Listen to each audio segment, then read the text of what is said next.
You know, recently I was joined by professor, author, philosopher, and activist, Dr. Cornel West, on location at the New Jersey Education Association Convention in Atlantic City. We discussed race relations in America, as well as the importance of civil discourse. We also, or he, compared President Obama and President Trump's leadership style. Let's take a look at this compelling conversation with Dr. Cornel West. Steve Adubato at the NJEA Convention. We are speaking to Dr. Cornel West, and we're gonna date ourselves because this interview will air after. We don't know what's gonna happen. There's an impeachment inquiry going on. There'll be a vote, and it seems to me. We'll date ourselves, but let me ask you this. What does, in fact, draw you? And we don't know where Bernie Sanders or Elizabeth Warren or anyone else is gonna be. What draws you to, dare I say, a Bernie Sanders? Oh, I mean, the thing about Brother Bernie is that he has a longevity of integrity, that he's a thermostat, he's not a thermometer. You know, most politicians are thermometers. They want to check and see what the polls are before they really utter their convictions. Whereas a thermostat shapes the climate of opinion, it doesn't just reflect it. He's been a thermostat for 40 years. So that he says what he means what he says. Most politicians don't do that. Is he too, let me ask you this, is he, quote, too far left to be elected President of the United States, in your view? I think that if we follow the polls and see what people are actually yearning for, which is security from domination, a wonderful phrase by Brother Jeff Stout again, security from domination, which is not just a matter of policy. They want to live a life of decency and dignity, and they want to get some distance from the insecurity, economic, political, and so forth. Now, I've got disagreements with Brother Bernie. I mean, you know, we debate all the time. Reasonable people disagree. Absolutely. See, I'm a jazz man. Jazz man, I don't want unanimity. You know, That bores you. Yeah, and you know, I come from a black people. Our anthem is lift every voice. It's not lift every echo. I don't want people just part of an echo Different chamber. voices. You got your voice. Your voice is like your fingerprint. My voice like my fingerprint. Unique. We unique, singular. We raising, we bouncing off against one another. But for Bernie, it's a question of integrity. It's hard to find politicians these days. Okay, so I'm going to bring up another name. Genuine integrity. I'm sorry for interrupting. We're Yes, no, listening don't to get- Dr. Cornel West. I'm going to ask you this because you have, along with some others, but you've been a leader, not just in the African-American community, but in this country, talking about President Obama.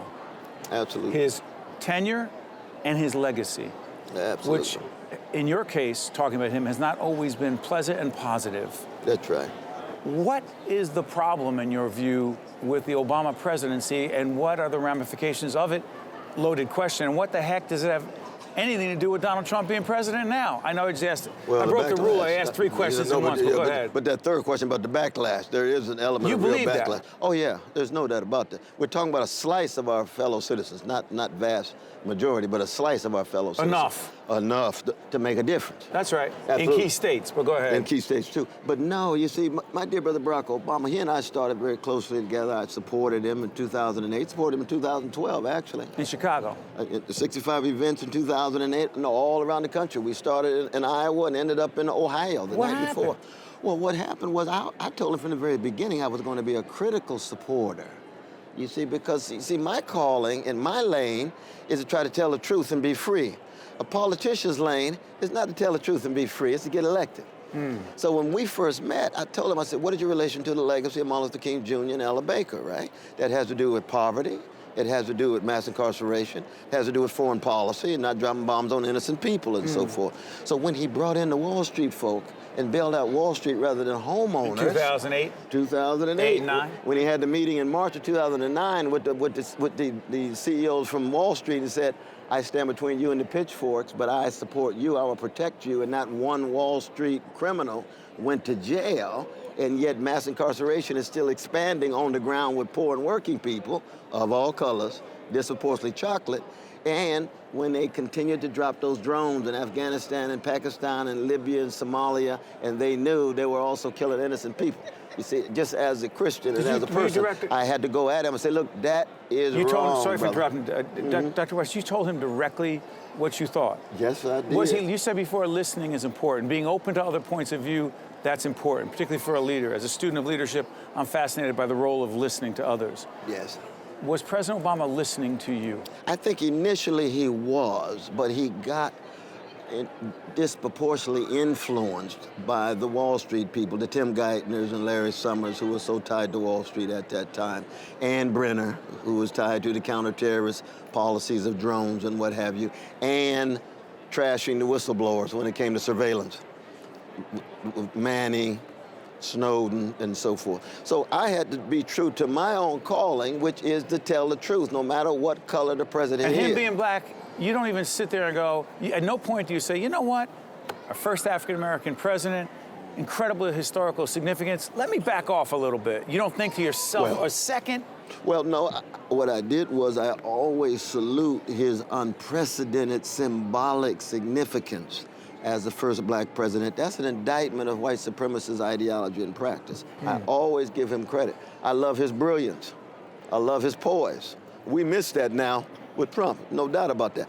But when it comes to Wall Street allowing the unaccountability, back to our issue again, when it comes to drones, when it comes to surveillance, and it took him too long for me to talk about the new Jim Crow. It took him 7 years before he had any moves against the mass incarceration system. Whereas when it comes to our poor and working people, you got to hit that head on, just like you got to hit the schools. Do you think he ducked it? Let me ask you this. And he ducked it for political reasons. Do you think, okay, let me. Strategy. So you think if he did that too early on, you think he thought, listen, we're doing a lot of, trying to figure out what's up, that if he had done that, that there were too many white Americans who said, wait a minute, hold on. Is that right? I think so. I think it's not just him, but that's how politicians think. They've got to be very calculating in terms of what they do and what they say. That? I can respect that within the context if, in fact, it's still moving in the right direction. But my calling is not to be strategic. We're in different lanes. You see, we got different lanes. My calling is to try to be a truth teller and a witness bearer and pursue truth given my own failures and faults.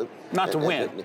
It's not, well, I want to win in terms of making sure the issues are visible and the people's humanity are accessed. That's winning. That's a certain kind of winning. We'll go back, because the last part of the question I asked is, what do you think President Obama's presidency, Barack Obama's presidency, had anything to do, if at all, Dr. West, with Donald Trump being elected president? No, I think that there was a slice of our fellow citizens who got the impression that black people were running things and they didn't want to be in a situation where black leadership was dictating their destiny.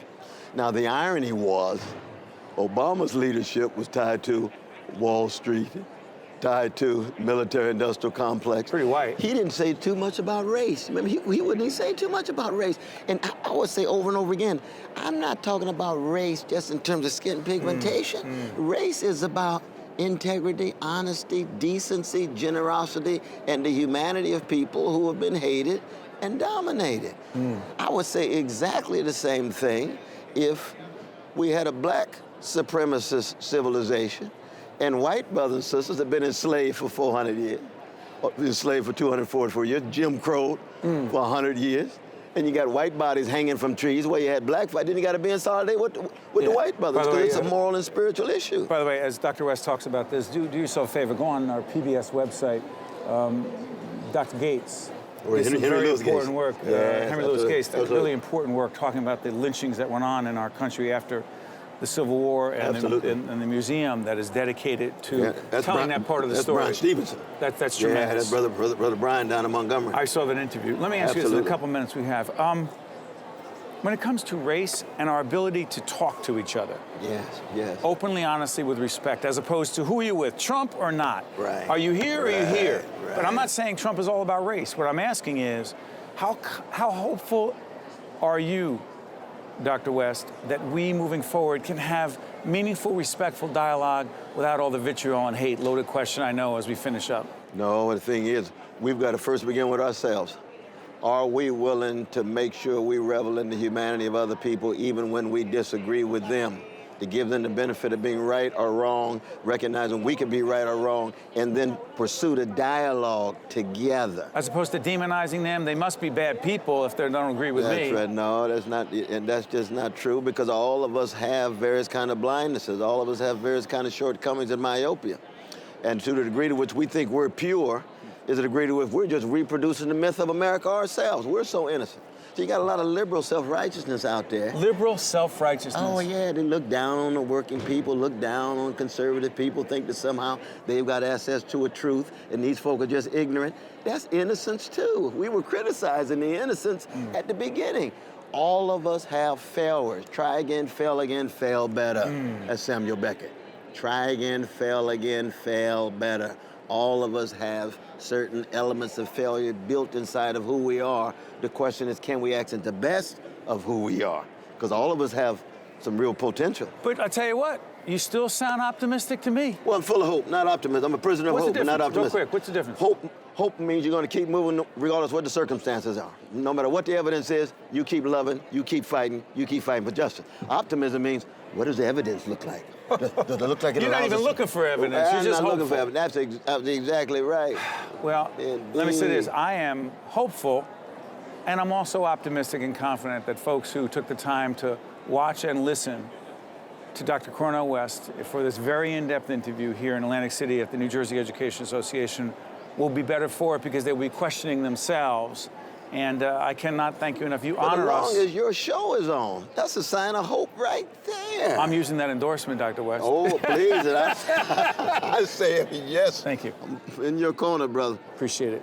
We are in yours. No, I'm Steve Adubato. That, way more importantly, is Dr. Cornel West. And we thank you for staying with us. Catch you next time. You may not have heard of TAVR. Raj and Sandhya have. It's the minimally invasive alternative to open heart valve replacement. RWJ Barnabas Health is New Jersey's leading TAVR provider, and we continue to perfect it. Patients are often back to their lives in just a few days. Innovative valve replacement surgery, because you can't be replaced. RWJ Barnabas Health. Let's be healthy together. Also brought to you by NJM Insurance Group, Berkeley College, New Jersey Resources, and by Delta Dental of New Jersey. Everyone deserves a healthy smile.